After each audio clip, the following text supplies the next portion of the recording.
कुछ खास बातें जो ऐसा लगता है कि हमने ये चीज नहीं सीखी, लेकिन आज का यूथ बहुत अच्छे से कर रहा है? मूव ऑन करना। मूव ऑन करना।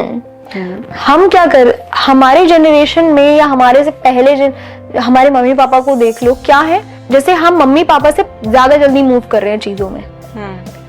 चाहे वो सीखना हो किसी चीज को, या किसी रिश्ते से निकलना हो, या किसी सिचुएशन से निकलना हो, किसी परिस्थिति से लड़ना हो, हम बहुत जल्दी उनसे जल्दी सीख रहे हैं। मैं उस समाज से या उस परिवार से ताल्लुक रखती हूँ जहाँ पर बहुत मुश्किल है समझा पाना कि आर्ट एक प्रोफेशन के तौर पे हो सकता है। और दूसरा सबसे बड़ा कारण, हम गरीब हैं। और मैंने कहीं ये भी सुना था कि आपकी ख्वाहिशें हैं कि शादी करने के बाद आपको मटर छिलना है। बिल्कुल, मैं वो मेरा हैप्पीएस्ट मोमेंट है कि शादी करके सास के साथ बैठ के अनुपमा देख रहा है और बटर छील रहा है। वो मेरा फैंटेसी है मेरी। कंटेंट दिन पर दिन इतना क्रिंज होता जा रहा है, इतना चीप होता जा रहा है, क्योंकि वो सबसे ज्यादा बिक रहा है क्योंकि बाइफिकेशन नहीं है, क्लासिफिकेशन नहीं है, कंटेंट क्लासिफिकेशन है ही नहीं। मुझे नहीं पता सैचुरेशन पॉइंट कब आएगा इंस्टाग्राम का, बट वेरी सून।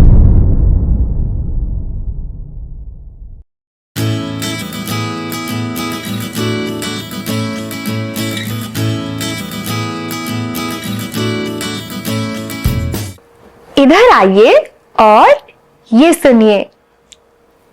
आपको पता चल ही गया होगा मैं किन से मिलवाने जा रही हूँ।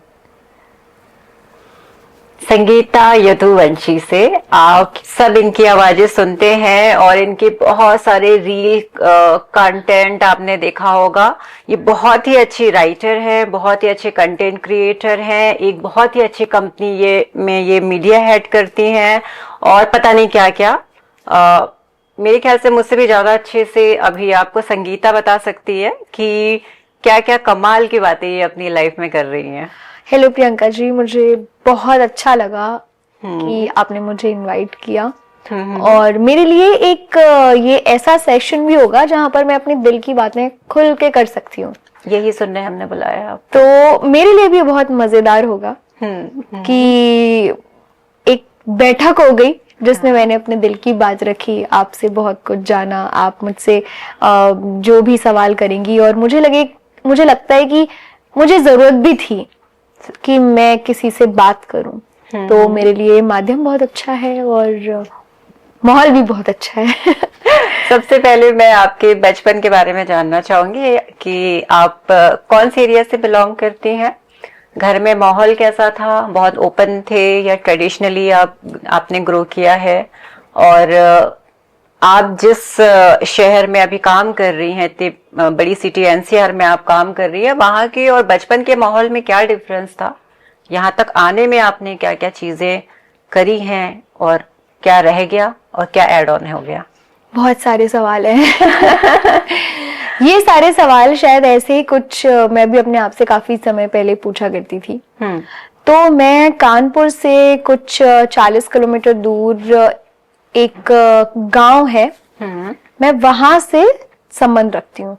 लेकिन फिर 3 साल पहले मेरी फैमिली वहां से मूव करके मेरे गांव से 4-5 किलोमीटर दूर एक कस्बा है पोखराया, हम लोग वहां पे सेटल हो गए। मेरी फैमिली जिसमें मेरे मम्मी पापा हैं, मेरे दादा और मेरी दादी कुछ वक्त पहले गुजर गए थे, वरना वो भी हमारे साथ ही रहते थे।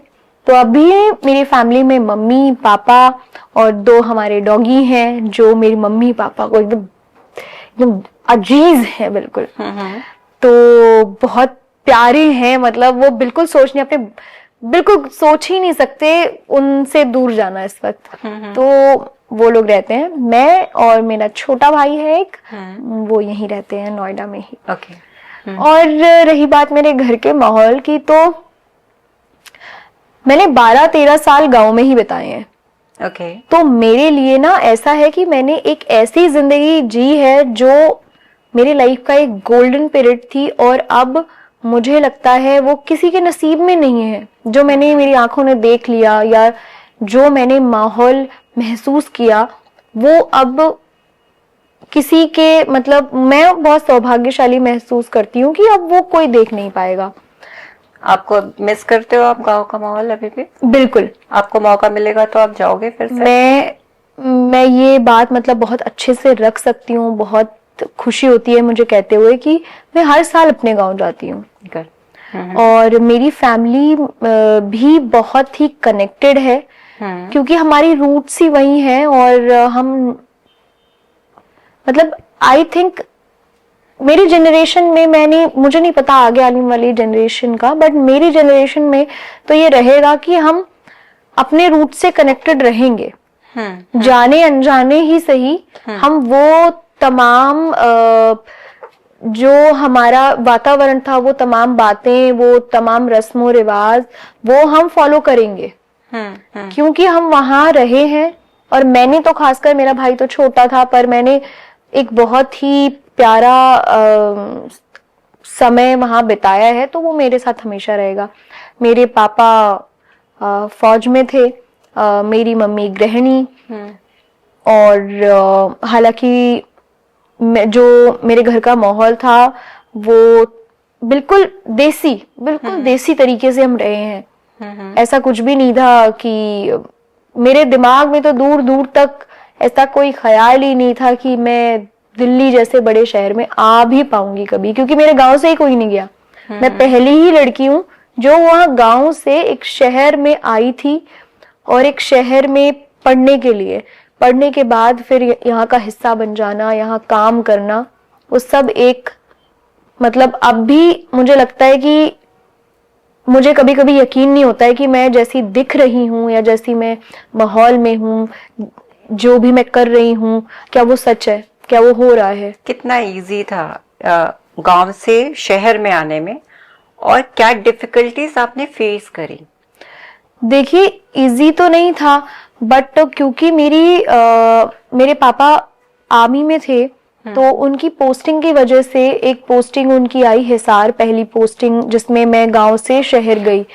अभी भी मैं अपने क्लासमेट से 3-4 साल बड़ी ही हूँ। कारण उसका यही है कि मैंने अपनी स्कूलिंग बहुत लेट शुरू की। मैं वहां पर दूसरी तीसरी में पढ़ रही थी, और सरकारी स्कूल के हिसाब से तो बढ़िया पढ़ाई थी वो, मुझे भी मजा आता था, ठीक है। और क्योंकि उससे ज्यादा तो मैंने सोचा ही नहीं ना, देखा ही नहीं, तो मेरे लिए तो वही सब कुछ था।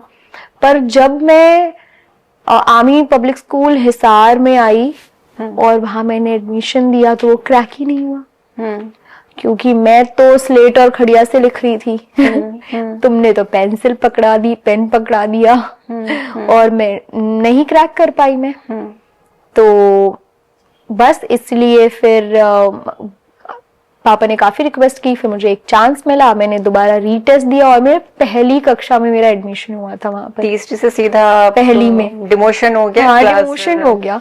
और लेकिन क्योंकि मेरी हाइट हमेशा से छोटी थी और मेरा बहुत बेबी फेस है, तो मैं पहले भी लाइन में आगे ही लगती थी, और 12वीं तक मैं आगे ही लगती रही। तो वहां पे पता नहीं चल पाया मुझे, और मैच करके, हाँ, मैच कर गई। और मुझे कभी एहसास नहीं हुआ इस बात का कि ना मैं इनसे उम्र में बड़ी हूँ, या उन्होंने भी कभी एहसास नहीं दिलाया, शायद किसी को पता ही नहीं चला, तो हमने कभी इस पर बात ही नहीं करी। कुछ खास बातें जो ऐसा लगता है कि हमने ये चीज नहीं सीखी, लेकिन आज का यूथ बहुत अच्छे से कर रहा है? मूव ऑन करना। हम क्या कर, हमारे जनरेशन में या हमारे से पहले हमारे मम्मी पापा को देख लो, क्या है, जैसे हम मम्मी पापा से ज्यादा जल्दी मूव कर रहे हैं चीजों में। चाहे वो सीखना हो किसी चीज को, या किसी रिश्ते से निकलना हो, या किसी सिचुएशन से निकलना हो, किसी परिस्थिति से लड़ना हो, हम बहुत जल्दी, उनसे जल्दी सीख रहे हैं।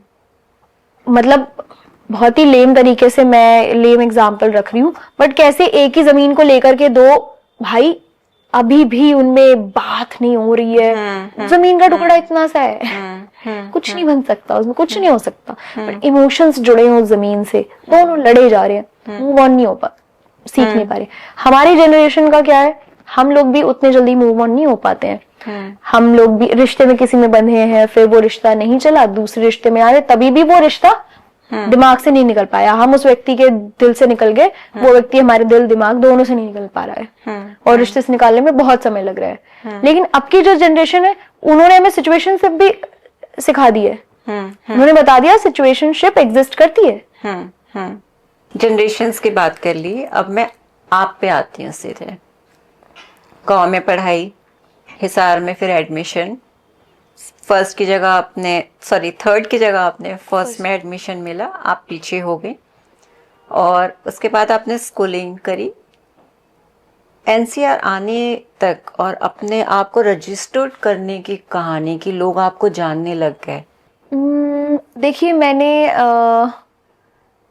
मैं सच बताऊं तो स्टार्टिंग से ही मैं लिखना मुझे पसंद था, पोइट्री राइटिंग मुझे बहुत पसंद थी, बट उसे एज अ प्रोफेशन नहीं बना पाती क्योंकि मैं उस समाज से या उस परिवार से ताल्लुक रखती हूँ जहाँ पर बहुत मुश्किल है समझा पाना कि आर्ट एक प्रोफेशन के तौर पे हो सकता है।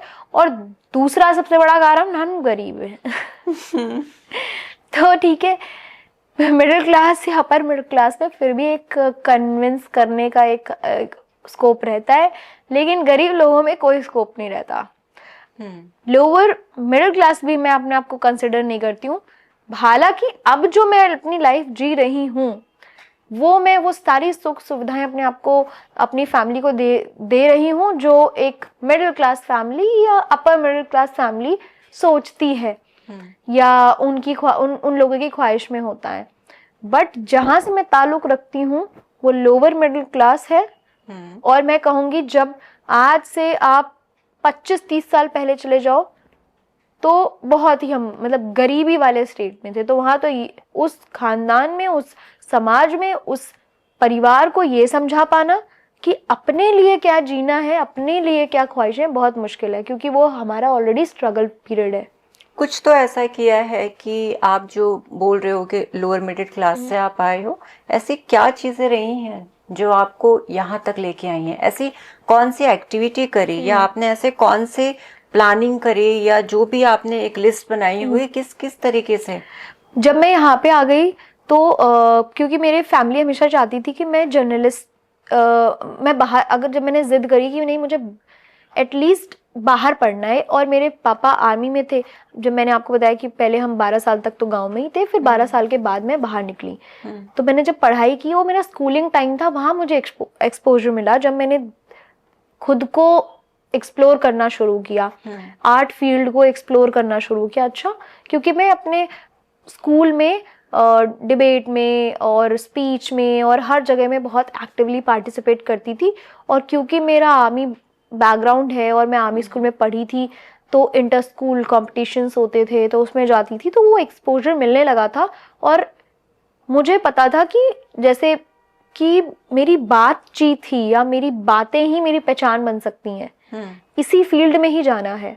So that was the moment when I realise, when I this thought of it कि नहीं यार, मुझे तो जर्नलिज्म करना है। क्योंकि मैं हिंदी मीडियम से पढ़ी थी, गांव में भी हिंदी भाषी सब लोग थे, समाज था, और यूपी बिहार का ये है कि उनकी भाषा, या उत्तराखंड में भी उनकी भाषा बड़ी, हिंदी में पकड़ बड़ी अच्छी होती है। तो मुझे था कि मैं पत्रकार बनूंगी। तो मैंने यहाँ पे फिर लड़ाई वड़ाई करके, घर से मैं जिद करके मैं दिल्ली आ गई, और दिल्ली में फिर मैंने DU में एडमिशन लिया जर्नलिज्म के लिए।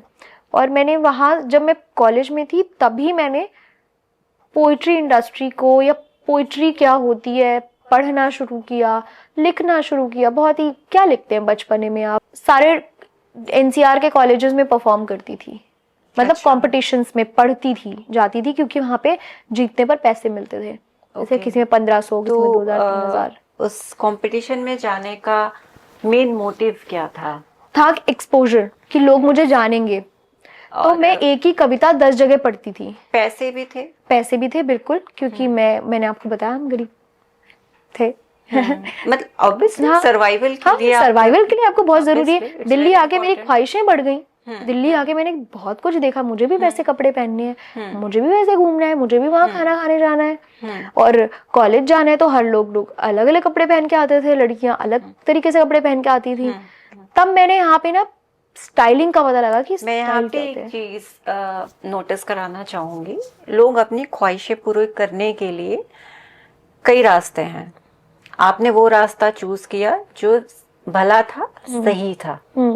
कुछ लोग ऐसे ही अपने ख्वाहिशें पूरा करने के लिए कुछ ऐसे रास्ते में निकल जाते हैं जिससे किसी का भला नहीं है। राइट। तो ये यूथ को बहुत समझने की जरूरत है कि आप पूरी करने के लिए ऐसा रास्ता भी पकड़ सकते हो, ना कि किसी ऐसे रास्ता जिससे किसी को हार्म हो रहा हो, खुद को भी हो रहा हो। आपके अंदर एक आर्टिस्ट है, हर व्यक्ति के अंदर एक आर्टिस्ट है, they just need to work on it, that's it. भगवान ने आपको हाथ पैर देने के अलावा कला देकर भेजा है। हर व्यक्ति के अंदर कला है, बस उसको समझना है कि मैं किस श्रेणी में आता हूँ, कौन सा कलाकार हूँ। कॉन्फिडेंस कब बढ़ा था, किस शो के बाद? टू बी वेरी ऑनेस्ट, मैं अपने स्कूल टाइम से ही स्टेज फियर नहीं था मेरे अंदर कभी भी।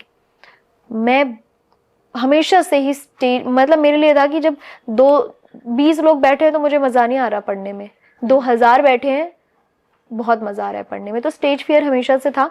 बट जब मैं कॉलेजेस में परफॉर्म करने लगी, फिर इसके बाद मैं IIT NIT में परफॉर्म करने लगी, मैंने वहां पे किया, देन मुझे पता चला यूट्यूब मैंने एक्सप्लोर किया कि यार यूट्यूब पे भी पढ़ते हैं लोग, जाते हैं उनकी वीडियो बनती है और वीडियो चलती है तो बहुत लोग देखते हैं। ये हुआ जब मैं अपने सेकंड ईयर में थी। तो मैंने पहली कविता पढ़ी, मतलब पहला कोई अपना, पहली कविता याद है? कविता नहीं थी वो, मैं कविता अपने किसी भी कंटेंट को कविता नहीं कहती हूँ, किसी भी लेखनी को जो भी मैं लिख रही हूँ उसे कविता नहीं कहूंगी, क्योंकि कविता किसी को कहना नहीं चाहिए, क्योंकि वो अभी आपको पढ़ने की जरूरत है, तब हमें पता चलेगा कविता होती क्या है। अभी सिर्फ कंटेंट चल रहा है यूट्यूब पर, सोशल मीडिया पर, जहां देखोगे कोई भी आलू भालू जान जापान मिला करके कुछ कर रहा है, वो कंटेंट है, उसे कविता नहीं कहना चाहिए। कोई ऐसा कंटेंट आप मुझसे शेयर करना चाहती हैं? बिल्कुल, एक कंटेंट है जो मैं आपके सामने रखना चाहती हूँ। मैंने एक चीज और सुना था कि आप तरन्नुम में गाती हैं। बिल्कुल, और मुझे लग रहा था कि मैं इस आर्ट फॉर्म में सरवाइव कैसे करूंगी, क्योंकि मैं तरन्नुम में पढ़ती हूँ और बहुत लोग अब तरन्नुम में नहीं पढ़ते हैं। पहले क्योंकि मैं मुशायरे और कवि सम्मेलन किया करती थी। अच्छा, आपने ये भी किया है? हाँ, तो वहां पर तरन्नुम बहुत चलता है, बट अब तरन्नुम नहीं चल रहा है। तो बट मैंने कुछ लिखा है, मैं आपसे जरूर साझा करूंगी वो। तो ये है कि कभी कभी उम्मीद आपको कितना जिंदा रख सकती है, मतलब किसी दवाई से ज्यादा उम्मीद काम करती है। तो उस पे है कि, और ये भी है इसमें कि कैसे क्लोजर इंपॉर्टेंट होता है, तो क्लोजर मिलना चाहिए किसी भी रिलेशनशिप में या किसी भी रिश्ते में। तो उस पर है कि ये खाली सी रातें, ये आंखें भरी सी, ये वीरान सा दिल फिर सजाओ कभी, रोई है आंखें या तड़पा है ये दिल, सहा है क्या तुमने बताओ कभी, खता क्या हुई जो न तुमने सुनी, खता क्या हुई जो न तुमने सुनी, हुआ क्या क्या हमको बताओ कभी, अधूरा अकेला अलग सा समा है, अधूरा अकेला अलग सा समा है, आओ बैठो गले से लगाओ कभी, जीते हैं से जिया जाए ना अब, जीते हैं से जिया जाए ना अब, हम भी हैं रूठे मनाओ कभी। तो उम्मीद होती है ना कि कोई आए मनाए और वो क्लोजर ही दे दे, चलो ना मनाए ना बुलाए वापस हमें, बट बताओ तो तुम क्यों गए, या बताओ हम क्यों नहीं साथ हैं। तो मुझे लगता है हर रिश्ते में या तो आपको उस क्यों का जवाब खुद ढूंढना है, या उस सामने वाले से पूछना है। और जब की आवाज बहुत अच्छी है, बहुत थैंक यू। एंड आपकी, मैं तो पोइट्री कहूंगी, बहुत ही खूबसूरत है। आपने कोई ट्रेनिंग ली है संगीत की या? नहीं, मैंने सुना है लेकिन बहुत, मैंने पढ़ा भी है बहुत, और मैंने सुना भी बहुत है।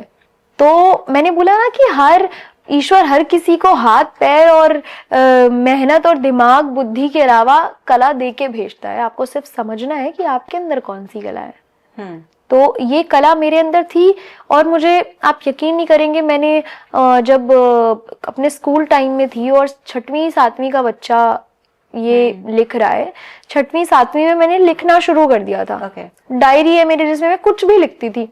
तब मुझे ये नहीं पता था कि कविताएं कैसे लिखी जाती हैं, या अगर आप शेर पढ़ते हो, आप शायरी लिखते हो, क्या बहर, क्या मीटर, क्या अशार, क्या बोलते हैं, कुछ नहीं पता था।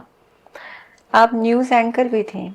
हाँ, मैंने बहुत एक्सप्लोर किया अपने आप को। मैंने बोला ना, वो हमारी जनरेशन है जब बहुत एक्सप्लोर कर रही होती, तो मैंने अपने आप को बड़ा एक्सप्लोर किया था। आपका इधर आइए और ये सुनिए भी शायद वहीं से आपने कुछ स्टार्ट किया था। बिल्कुल। मुझे याद है, मैं क्योंकि मैंने अपनी मास्टर्स और ग्रेड मैंने जर्नलिज्म से ही किया था। मेरे घर वाले हमेशा चाहते थे कि मुझे एक भावी पत्रकार बनता देखते हैं। तो मैंने फिर बहुत सारे, मतलब नोएडा में ही बहुत बड़े और नेशनल न्यूज चैनल्स के साथ काम किया। और सडनली एक दिन मुझे याद है, लॉकडाउन का टाइम था वो, और लॉकडाउन में तो हमारी कोई छुट्टी नहीं थी, हम तो एवरीडे ऑफिस जा रहे थे। हमारा तो नॉर्मल रूटीन ही था। मीडिया वालों का नॉर्मल रूटीन था, कोई छुट्टी नहीं, कोई बुलेटिन ऐसा नहीं है कि घर से कर रहे हो। हाँ, एक्सपेरिमेंट किए थे बहुत बीच में, बट फिर वो काम नहीं किए। तो ऐसे ही एक दिन कैमरे के पीछे, मतलब बुलेटिन में नहीं थी, बुलेटिन करने के लिए जा रही थी, और मैं, क्योंकि लॉकडाउन चल रहा था, तो मैंने कुछ तो ऐसे एक कंटेंट ऐसी बनाया, और जिसमें मैंने बोला कि, तो जिसको भी मैं कैमरा देती थी, फोन देती थी बनाने के लिए, भाई तुम मेरी वीडियो बना दो, तो मैं उनको बोलती थी इधर आइए। तो मैं बोल रही थी उन्हें कि इधर आइए, आप बहुत दूर खड़े हो, मेरी प्रोफाइल अच्छी आ रही, तो मैंने उनको बोला इधर आइए। और वो, फिर मैंने क्या किया कि वो वैसे ही डाल दिया, बिना मुझे वो अच्छा लगा।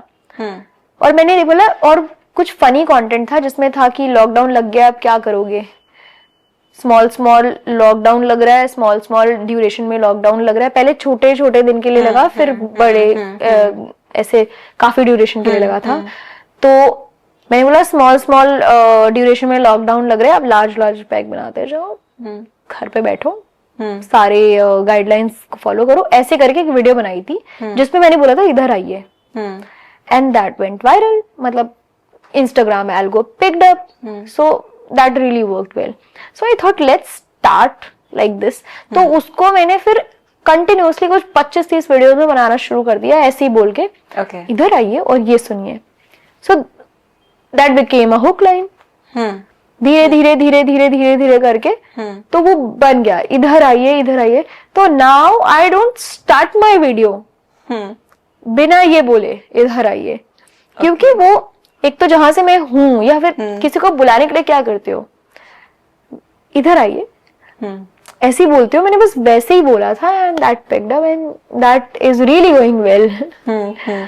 आप आरजे भी रही हैं? हाँ, एक आरजे हंट हुआ था। आई वॉज इन अमृतसर, और मैं 12वीं में थी, तो आरजे हंट हुआ था, तो मैंने वो कंपटीशन क्रैक किया था, and I became RJ, and I was studying that time, but उसे मैं RJ नहीं कहूंगी, क्योंकि I was in my internship, वैसा वाला। कोई RJ हंट से जाता है तो उसको जो शोज मिलते हैं, वो आप उसको यही ट्रीट करो कि वो एक इंटर्नशिप पे था। क्या नाम था आपके शो का? सुहाना सफर विद RJ शहजादी। हाँ, ओके। तो आपके इंस्टा में आपके सो कॉल जो आप कंटेंट देती थी वो वायरल होने स्टार्ट हुए, फिर आपने ये सोचा नहीं कि अच्छा मुझे इसी में आगे बढ़ना चाहिए? और बहुत सोचा। मैंने बोला ना कि आपको कुछ भी करने के लिए पूरी तरीके से समर्पित होना बहुत जरूरी है। आपके अंदर जिगरा होना चाहिए, कि आपको, जैसे मुझे ट्रैवलिंग का भी बहुत शौक है, मुझे कविताओं का भी बहुत शौक है, तो मैं दोनों को एज ए प्रोफेशन नहीं ले पा रही हूँ क्योंकि मेरे अंदर इतना जिगरा नहीं है, और हमारी फैमिली कंडीशन भी इतनी नहीं है कि हम एकदम कोई सपोर्ट करे। और क्योंकि ब्रेड बटर तो चाहिए ही है। ब्रेड बटर तो चाहिए ही, मतलब अभी हम इतने समृद्ध नहीं है कि हम अपने सपनों के बारे में सोच सकें। सपने देखने का हक भी कुछ लोगों को ज्यादा है शायद। बिल्कुल, अब ये कह सकते हैं। मुझे सच में हमेशा से ये लगता है कि या तो जिसकी फैमिली बहुत पढ़ी लिखी है या पढ़े लिखे समाज से वो ताल्लुक रखते हैं, या वेल ऑफ है, एक समृद्ध समाज से ताल्लुक रखते हैं, या फिर रिबेलियस है या रिबेलियस कम्युनिटी से समाज से ताल्लुक रखते हैं। वही लोग हैं जो अपने सपनों के लिए काम कर रहे हैं, वरना हम सब रोजमर्रा की जिंदगी में हैं। हमें अपना घर चलाना है, हमें अपने बारे में सोचना है, अपने भविष्य के बारे में भी सोचना है। 4 पैसे कमा रहे हैं, अगर मानो कोई 10,000 कमा रहा है ना, तो वो 5,000 अपने घर दे रहा है, 5,000 में वो अपना खर्चा चला रहा है, किराया दे रहा है, रोजमर्रा का ट्रैवल दे रहा है, खान पीन दे रहा है, उसमें फिर उसकी, अगर मैं लड़की हूं तो मेरी ख्वाहिश है भी आज ये झुमका ले लूं। तो सब जितने भी लोग हैं उनके पीछे वो सपोर्ट सिस्टम है। माने या ना माने, सब कहते हैं कि नहीं सिर्फ जिगरा होना चाहिए, सिर्फ जिगरा नहीं होना चाहिए, आपके पीछे आपका बैकएंड भी थोड़ा इजी हो जाता है। exactly, बहुत इजी हो जाता है। तीनों कैटेगरी में से एक कैटेगरी में उसका होना बहुत जरूरी है। मैं वापस रिपीट कर रही हूँ, but this is very important कि जो लोग अपने सपनों को पूरा कर रहे हैं, या तो वो उनका समाज, उनका परिवार समृद्ध है, या शिक्षित है, या फिर रिबेलियस है। वही समाज, वही परिवार आपको आपके सपने पूरे करने के लिए सपोर्ट कर रहा है। बाकी जो हैं, जो मेरे जैसे लोअर मिडिल क्लास फैमिली से बिलोंग करते हैं, या गांव तबका समाज से एकदम जुड़े हुए हैं, और हम इतने समृद्ध नहीं हैं अभी। मैं जो भी कर पा रही हूँ, कैसे कर रही हूँ, ये मैं ही जानती हूँ।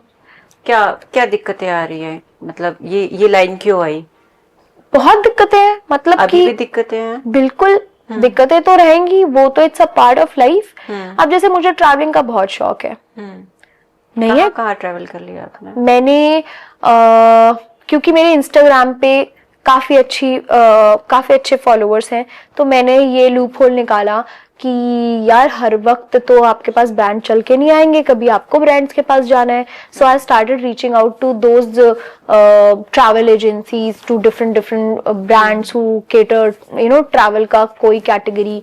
तो उनको मैं रीच आउट करना शुरू किया।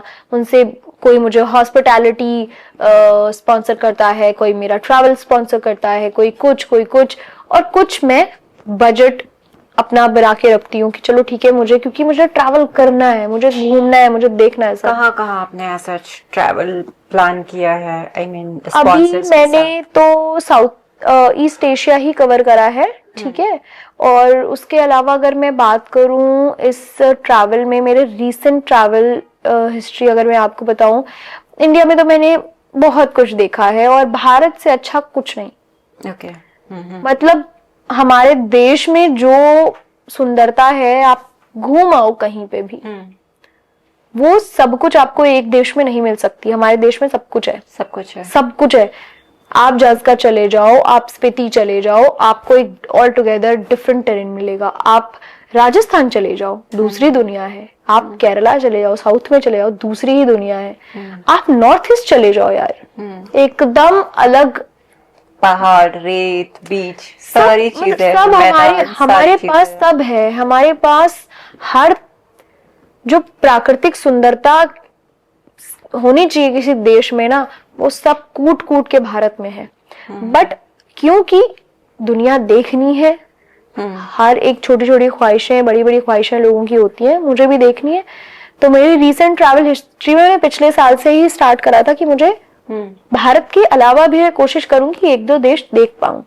तो उसमें मैंने देखा, मैं इंडोनेशिया गई, मैं मलेशिया गई, मैं सिंगापुर गई, मैं थाईलैंड गई और वियतनाम। और मुझे लगता है ना कि किसी को भी अपनी पहली इंटरनेशनल ट्रिप करनी है तो भाई आप मून के थाईलैंड जाओ। मत सोचो यूरोप के बारे में। आपकी पहली ट्रिप है और वो ट्रिप थाईलैंड होनी चाहिए। ये मेरा अभी तक का ट्रैवलिंग में सजेशन यही है।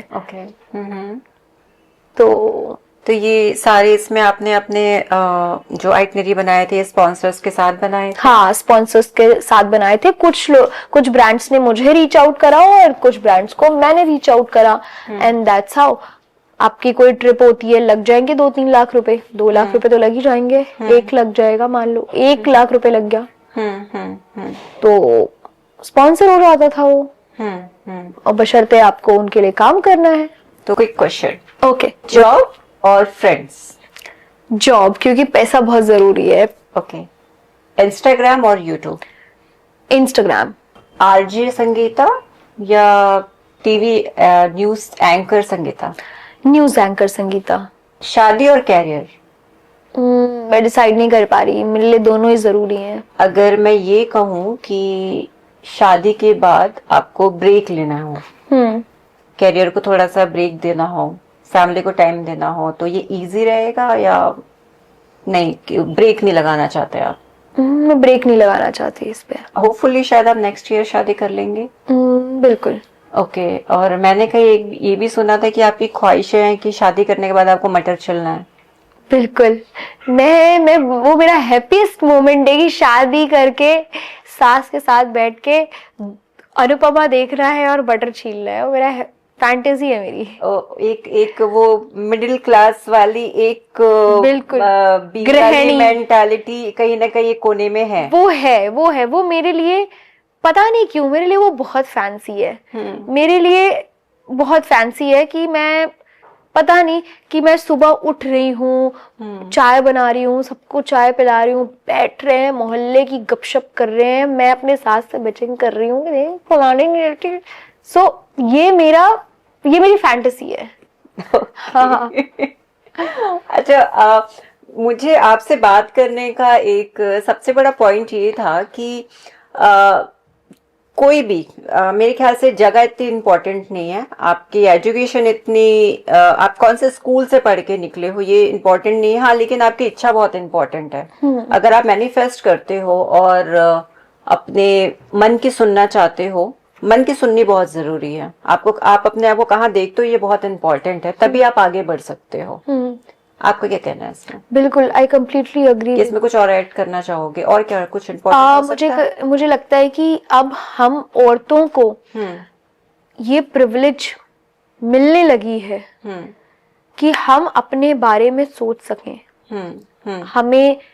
हमें हमारे आसपास के लोग हैं या जो सोसाइटी है, जो मेन है, जो आदमी लोग भी हैं, वो भी अब हमको समझने लगे हैं, वो हमारी ख्वाहिशों को समझने लगे हैं। तो हमें बहुत जरूरी है अपने आप को समय देना, अपने बारे में सोचना, अपने गोल्स सेट करना और अपनी कम्युनिटी, मतलब जैसे मैंने बात की कि बहुत सारी कम्युनिटीज हैं, within community there is a community, तो हम औरतों की ख्वाहिशों की भी एक कम्युनिटी है। विश लिस्ट और क्या है आपकी जो रह जाती है अभी? ट्रैवल करना है, दुनिया देखनी है। ओके। शायद यही मेरी सबसे बड़ी ख्वाहिश है कि मुझे दुनिया देखनी है। कभी आप ये सोचते हैं कि आपकी कोई बुक पब्लिश हो? हाँ, मैं इस साल उस पे वैसे काम कर रही हूँ। तो ये भी एक विश लिस्ट है आपकी? ये मेरी विश लिस्ट है और मैंने अपने इस साल का विजन बोर्ड जो बनाया था उसमें ये मैंने रखा था कि इस साल मुझे अपनी एक बुक पब्लिश करना। आपको ऐसा नहीं लगता कि आपके जितने भी फॉलोअर्स हैं उन्हें आपको कंटिन्यूअसली कंटेंट देना चाहिए? बहुत लगता है मुझे दिल से लगता है कि मुझे बहुत कंसिस्टेंट होना है अपने इंस्टाग्राम कंटेंट को लेकर के, क्योंकि मैंने लाइफ में बहुत कुछ अचीव किया है अपने सोशल मीडिया के थ्रू। जो शायद मेरे लिए मुझे पहले सपना लगता था वो अब सच लगता है, क्योंकि सोशल मीडिया की वजह से। तो सोशल मीडिया ने मुझे उस समय सहारा दिया जब मेरे पास कुछ नहीं था। तो मुझे उसका सहारा आजीवन बनना है। अगर उससे कुछ कंसिस्टेंट रह सकती हूँ तो उससे बड़ी बात कुछ नहीं है। एक लास्ट क्वेश्चन, सोशल मीडिया का यूज कैसे करना चाहिए? पहले तो आपको ये जानना बहुत जरूरी है कि आप क्या कर रहे हो, किस कैटेगरी में काम करना चाहते हो। कुछ भी आप कर रहे हो, कुकिंग कर रहे हो, घूम रहे हो, हॉल वीडियोस बना रहे हो, रिव्यूज दे रहे हो, एनीथिंग, आपको पता होना चाहिए कि आप कैसी ऑडियंस बना रहे हो। बहुत ज्यादा जरूरी है। सपोज मैं ट्रैवल करना चाहती हूँ और मेरी ऑडियंस ही ऐसी है कि कभी कोई मुझे ट्रैवल ब्रांड रीच आउट करेगा और बोलेगा कि भाई मेरा ये ऑफर चल रहा है, तुम प्रमोट कर दो, और मैंने प्रमोट कर दिया, तो मेरी तो ऑडियंस वो 100 रुपए भी इन्वेस्ट नहीं कर पाएगी। तो मेरे को कभी वो ब्रांड रीच आउट ही नहीं करेंगे। आपको आपके ऑडियंस कौन सी है, किस तरीके की ऑडियंस है, वो आपको बहुत निर्धारित करनी जरूरी है। जजी है, जजमेंटल है, सोच कैसी है उस ऑडियंस की, आप कंट्रोल नहीं कर सकते, बट आप तय जरूर कर सकते हो, और वो तय आप अपनी कंटेंट की कैटेगरी से कर सकते हो कि आप किस तरीके का कंटेंट जनरेट करना चाह रहे हो। 1 मिलियन आपने देखा होगा, बहुत सारे, अब तो इजी हो गया है मिलियन बिलियन लाना, क्योंकि इंस्टाग्राम क्या मांगता है, कंसिस्टेंसी मांगता है, दैट्स इट। आप गांव की ऑडियंस देख लो जो गांव वाले बना रहे हैं, एक 6-6 लाख फॉलोअर्स ऐसे ही हैं उनके, कुछ नहीं डाल रहे, हर दिन वीडियो बना रहे, खेत पे बैठे वीडियो बना दी।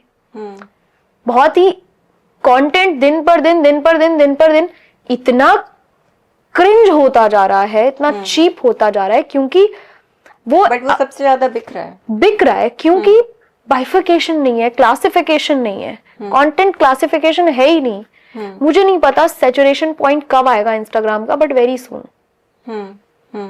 क्योंकि अब उसमें बहुत मिक्स्ड हो गए लोग, अब उसमें नीश नहीं है।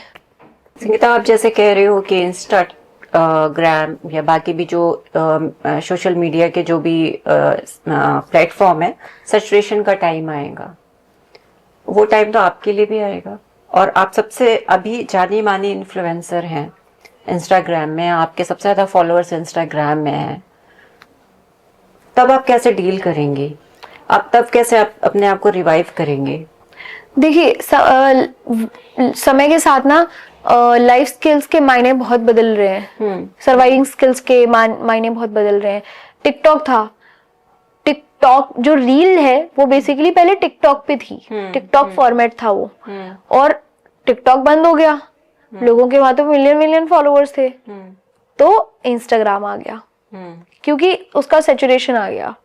अब जो भी टेक्निकलिटीज हो, जो भी मैकेनिज्म हो, या जो भी पॉलिटिकली कनेक्टेड हो, या ब्रांड ने जो भी सोचा हो, that's a different case. But अब हम इंस्टाग्राम जब आया, तो पहले जब टिकटॉक था तो उसमें लिप सिंक चलता था, सिर्फ लोग डांस कर रहे होते थे, दैट्स इट, या किसी मोनोलॉग कर रहे होते थे। लेकिन इंस्टाग्राम ने सिनेमैटिक बना दी हर एक चीज, खाना खाने की स्किल या डेली व्लॉग्स को सिनेमैटिक बना दिया। लोग अब हर एक सिचुएशन के पीछे कहानी गढ़ना सीख रहे हैं। आप देखेंगे इंस्टाग्राम पे इतनी गजब की वीडियोस भी हैं कि आपको लगेगा ये कोई फिल्म चल रही है या शॉर्ट फिल्म है क्या, ये जो वो कंटेंट दे रहे हैं इंस्टाग्राम को। लेकिन दूसरी तरफ इतना क्रिंज कंटेंट भी है कि आप कितने भी सभ्य व्यक्ति हो, आपके मुंह से छी निकल ही जाएगा। बट हम अपनी बात अगर पहुंचाना चाहते हैं किसी को, तो हमारे पास एक ही मीडिया है। नहीं, Instagram is a very short form media. आपके पास एक बड़ा प्लेटफॉर्म है, और जिसका सैचुरेशन अभी तो 10-20 साल तक कहीं नहीं, मुझे नहीं लगता कि आने वाले 10-20 साल तक भी यूट्यूब का सैचुरेशन पॉइंट कहीं से भी आ सकता है। इंस्टाग्राम का सैचुरेशन पॉइंट जरूर आ सकता है, क्योंकि उसमें क्लासिफिकेशन नहीं है कंटेंट की, ऑडियंस क्लासिफिकेशन नहीं है, कुछ भी आ रहा है। और अगर सैचुरेशन पॉइंट आता है और इंस्टाग्राम बंद हो जाता है, तो definitely I am already working for YouTube and I will be more consistent for YouTube, क्योंकि अब सोशल मीडिया पे दिखना या बने रहना एक जरूरत सी हो गई है। संगीता, आज आपने बहुत अच्छा टाइम दिया, हमने इनफैक्ट बहुत अच्छा टाइम एक्सचेंज किया एक दूसरे के साथ, और बहुत खुशी हुई है मुझे आज आपसे मिलके। मैं आपको फॉलो करती हूँ, और देख के जितनी खुशी मुझे उसमें होती थी, उससे कई ज्यादा खुशी मुझे आज आपके साथ बैठने में हुई है। और एक चीज और, कि अपनी शादी में जरूर बुलाइएगा मुझे, बिल्कुल। मैं ये भी इसकी गवाह बनना चाहती हूँ। और एक रिक्वेस्ट है कि आज आप इस शो का एंड आप अपने स्टाइल में करिए। बिल्कुल बिल्कुल। मुझे भी उससे पहले मैं आपसे भी कहना चाहूंगी, मुझे भी बहुत अच्छा लगा कि अपनी पूरी दिल की बातें रखी मैंने अपने। बहुत दिन से मैं बहुत कुछ कहना चाह रही थी, और ये एक प्लेटफॉर्म है और पॉडकास्ट है, वो बात एक अलग है, लेकिन मैंने अपनी दिल की बात रखी, साझा की, मुझे बहुत अच्छा लगा। और बिल्कुल मैं ऑडियंस से भी यही कहना चाहूंगी कि इधर आइए और ये सुनिए। ये तो आप रोज सुनते ही हैं, लेकिन आज आपने सुनी मेरी दिल की बात और मुझे बहुत अच्छा लगा। तो केयर ट्रस्ट में सबसे ज्यादा इंपॉर्टेंट है केयर। तो अगर आपको पसंद आई हो हमारी ये जर्नी, तो लाइक, सब्सक्राइब एंड शेयर। जल्द मुलाकात होगी।